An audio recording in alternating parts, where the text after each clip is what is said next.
it required a lot more work in different areas than I'd been used to doing. It wasn't that it took more time, but it added this huge emotional drain.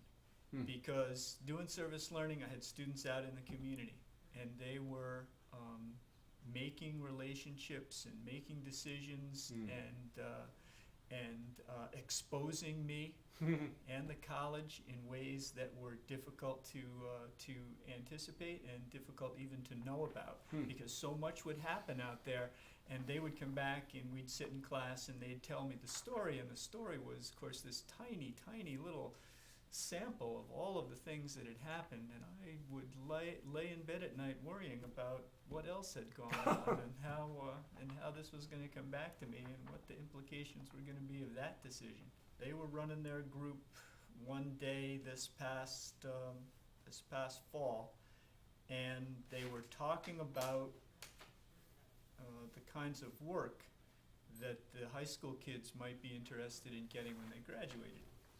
And one of the kids was talking about how he wanted to be a taxidermist.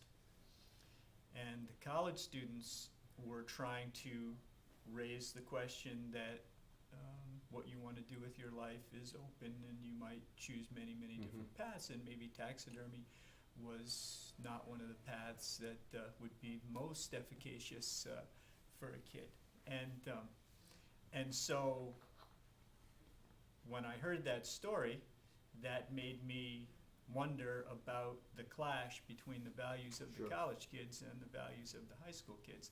And indeed, a month later, I got an email from the dean of students down there who said that he had heard complaints from faculty that the college students were denigrating and disparaging these kids' life goals. Well, the civic agency issue has changed service learning from being an activity where we control the content, we control the activity, we decide what we're going to do, to one that is less in our control, to one where we're offering control of the activities to our clients, to the people we work with, the kids, for example, in the high school or the elementary school. And that just takes the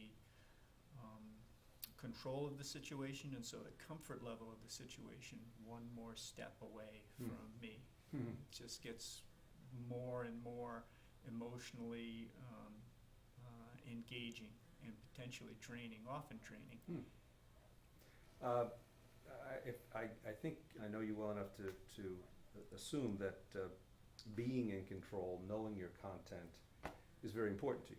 Very important. It's one of the reasons I think people get into academic life is because it's so tightly controlled. Right. But so this really is often putting you into a place that's uncomfortable, given all of those preferences. It's an uncomfortable place. It's a really stimulating place. I think it's a great place to be, but it's not an easy place to be. And it's a place where I often think, why don't I just give this up and go back to my regular courses? It's one of these places where I think I'm too old for this. Has it had an impact on your relationships with faculty colleagues? Well, an interesting thing that's happened recently is that I've developed relationships with a couple of very young faculty members who I probably wouldn't have had much to do with in the past, and the three of us have started to meet on a regular basis, and we're getting excited about the possibilities of changing the whole faculty and the culture of the college by using these civic engagement techniques. And we're pretty excited about it. It's been one of the things that's been great for me is just developing relationships with these young kids. They're young and energetic and idealistic, and they have little sense of the difficulties and dangers that they're getting involved in. They're just ready to go. It's been great. Thinking about people like Chris and Matt, do you they're junior faculty, untenured. Are there special issues that bear upon their involvement in this work? I think there are special issues. You raised the tenure issue. I think it's an issue for both of them. I know one of them in particular is a little bit worried about it, and I think legitimately so. Because of the exposure that this kind of work provides, I think that there's more danger in it than there would be in just being a standard faculty member. My course, my old service learning course, is called Applied Behavior Analysis 2120. And it, in the academic realm, it has a particular content associated with it. And as a traditional academic course, I ought to be teaching that content. And they have a book, they have a syllabus, they do readings, but a tiny percentage of our time is actually spent doing that traditional academic course. The vast majority of our time is spent on this small business that we're running out in the community, which is providing psychological services to schools. And most of that time is focused on planning of events, dealing with problems that have come up. And most of it is spent on personnel issues, because you can't just have a student who's failing the course, not coming to class and not doing his work, and doing the traditional failing a course activity of a student. That kid is an important member of a team that's supposed to be providing services in the community, and we can't just let him go. We have to deal with him. We have to train him. We have to bring him into the group or fire him. We get rid of him. I've started to think of students as no longer failing, but getting fired from the course, and that's a different way of thinking about it. But this is something that I struggle with on a continuing basis. This issue of, is this a college course, or is this something else? I want to call it a college course because I want to get paid for it. On the other hand, I feel pretty guilty because it's not like the college courses that I was trained to teach and that I took. It's quite different than that. And I feel guilty. For example, I worry that one of my kids who's had ABA at Castleton is going to go to graduate school, let's say, and they'll say, oh, you've had ABA, then you know.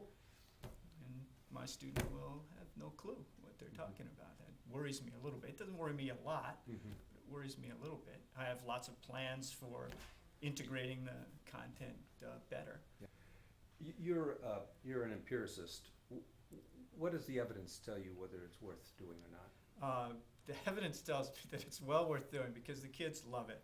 It's one of the most intense personal experiences that they get. It's not like a college classroom.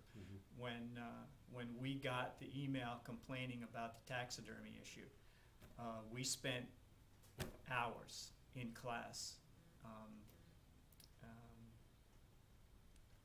worrying about what we did and what we were going to do about it.